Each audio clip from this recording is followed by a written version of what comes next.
This week on Most Craved.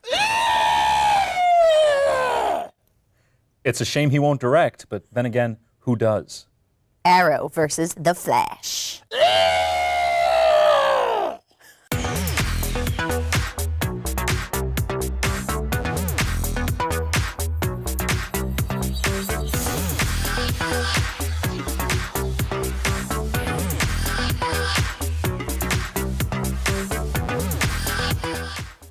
Welcome to this week's Most Craved. I'm Jenna Busch with Legion of Leia. I'm Silas Lesnick with ComingSoon.net. And I'm William Bibbiani with CraveOnline. Hey. And this week on Most Craved, we're talking about all this cool stuff, like the Jurassic World trailer. Have you seen it? It's online, and it looks kind of neat. I think it looks fantastic. I'm not sold on it because, again, more dinosaurs. I love dinosaurs. I love dinosaurs too. And what I like about the Jurassic World trailer is, well, just what it tells us about the movie.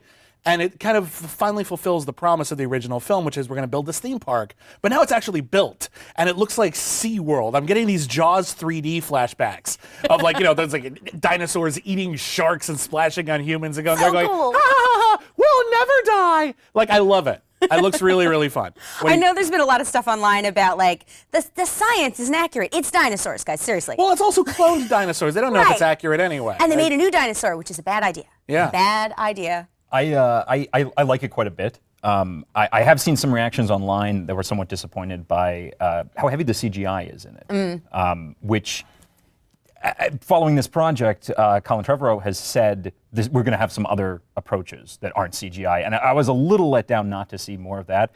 That being said, the story looks amazing. I was kind of disappointed that it looks like Judy Greer is only in the beginning. Yeah, me too. She's a bad mom.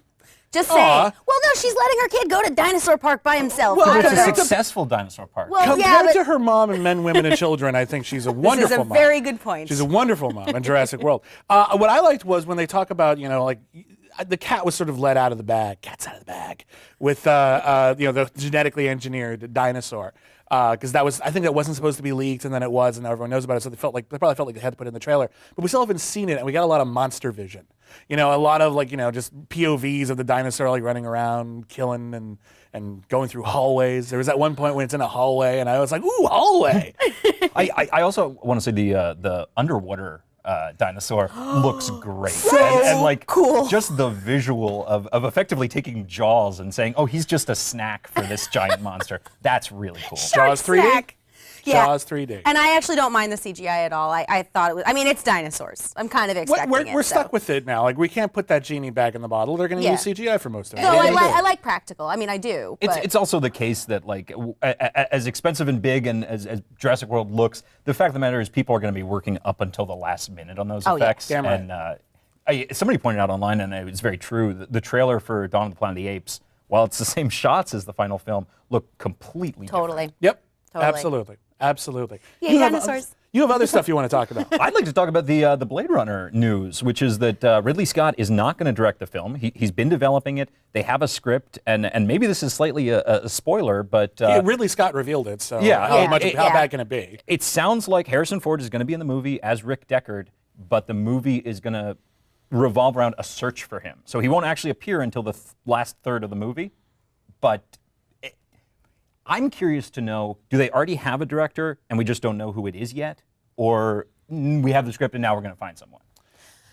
It'll be interesting to see. There's a list of people I'd love to see do it, but I'm just happy that Harrison Ford's going to be in it at all. See, I'm not, actually. I actually have a big problem with that. Well, here's why. Listen, I love Blade Runner. Blade Runner's a brilliant movie. It's one of my favorites. It's great. But one of the issues with Blade Runner is it sort of left it a little ambivalent as to whether Deckard was a replicant at the end.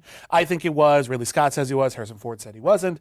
Fine. But if we're going to put Deckard in this movie, we're going to make him that big a plot point, we're going to resolve that, and it's going to have an impact, a permanent impact on the original Blade Runner that may or may not be favorable. And I'm not sure I think that's necessary. I would have much rather have seen another film set within the world of Blade Runner, which is rich. We only saw a very small corner of it. It's really pretty. Like, there's so much you could have done with that making it all about Deckard again feels like, I'm worried it's going to play like fan service, but I'm terrified it's going to actually impact the way the first film plays. It might. And all sequels, long-term sequels do that. But I don't know. I kind of want to see what happened to him.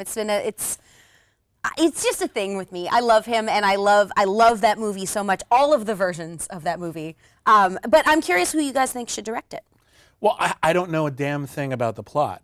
I don't know anything about. I mean, offhand, I can think of great sci-fi directors, people like Duncan Jones. Duncan Jones, yes, Duncan Jones. But I would almost rather they go like, they go through like someone who's done smaller work, but maybe could really knock it apart, like Nacho Vigalondo, for example, as director. I love. He did Time Crimes, brilliant movie.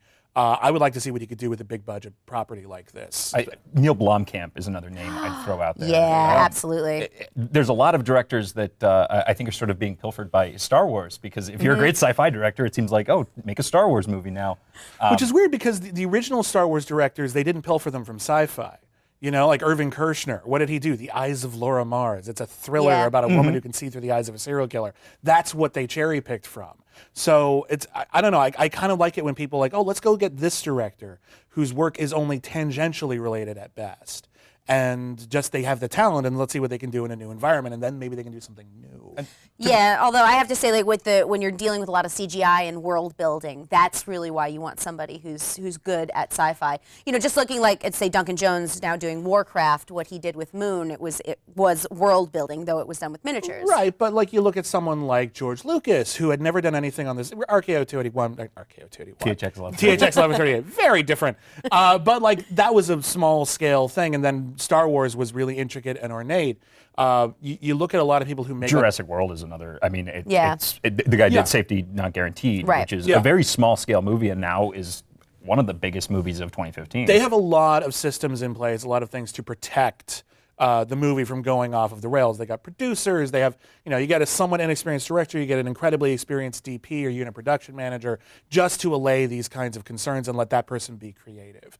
So I don't think that's entirely necessary. But if Duncan Jones did it, I'd be like, yeah, do it. Let Duncan Jones, sweet. He can do all the things. He can do all the Moon. things. I'm sorry, I just love Moon so much. He's nice. He's nice. Yes. Yeah, and guys, if you have an idea of who should direct it, you should tweet us at Most Craved. Okay, and so one other thing is happening in the coming weeks. There is a Flash Arrow crossover. Thank you for the high five. I came up with the idea myself. No.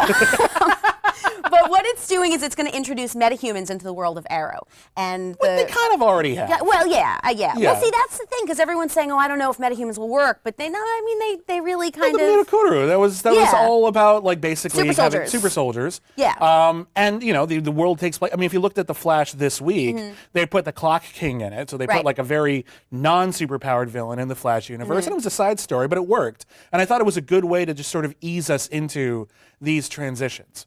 And the thing is, all the metahumans are kind of focused on Central City right now, because they were all made there. Yeah. Which makes sense, but like what they can take a train and go to Star Sling City. People are allowed to travel. It's called Star City now. Star City, Is it officially Star City now? Star City. Yes, good. Yeah. I didn't know it was official yet. I was waiting for that since season 1, episode 1. Like, oh, something's got to happen.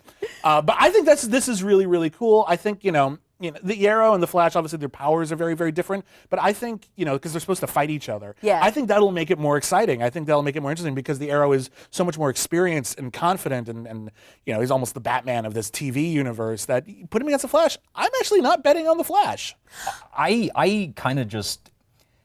I feel ever since Flash has started, I've been liking the Flash more and more with each episode, and Arrow. While I still love it, it kind of feels like it's spinning its wheels a little, because this isn't the best season so far. And it's like, okay, one of the big things is Ra's al Ghul. I don't really care. Like, if it was Liam Neeson or somebody like much more like bigger, but the idea that, especially once Felicity Smoke went to Flash, I was sort of thinking after that episode, like, so what does Arrow have to offer? You really love Felicity. Well, everyone loves she's Felicity. Great, and she she's does fantastic. so much for the show. She really does. Arrow could really use a dose of the just fun of Flash. Yeah. Well, or it should have like another storyline that's really heavy. And like last season was really like potent, like really dramatic. Like the stakes were really, really high throughout the entire season. It needs to get back to that. Right now, it doesn't feel like we have a specific direction for the season other than who killed Black Canary. Yeah, so, and I actually do think that it needs an infusion of fun, and I think Grant Gustin is hysterical. And just from the promo that's out now that you guys can watch, it's the charm sort of comes back. There's something also great about Steve Amell and Grant Gustin together. Yeah. Because he's so serious and he's Yeah, so I fun. love They have a it. good dynamic. I think it's Brandon great. Routh is great. Oh yeah, and he got to do the salmon ladder recently, which is Oh, so awesome. All right, well, guys, join us next week and make sure you follow us at Most Craved on Twitter. I can And totally happy do it. Thanksgiving. Happy Thanksgiving. I can totally do it, you guys. Happy Thanksgiving.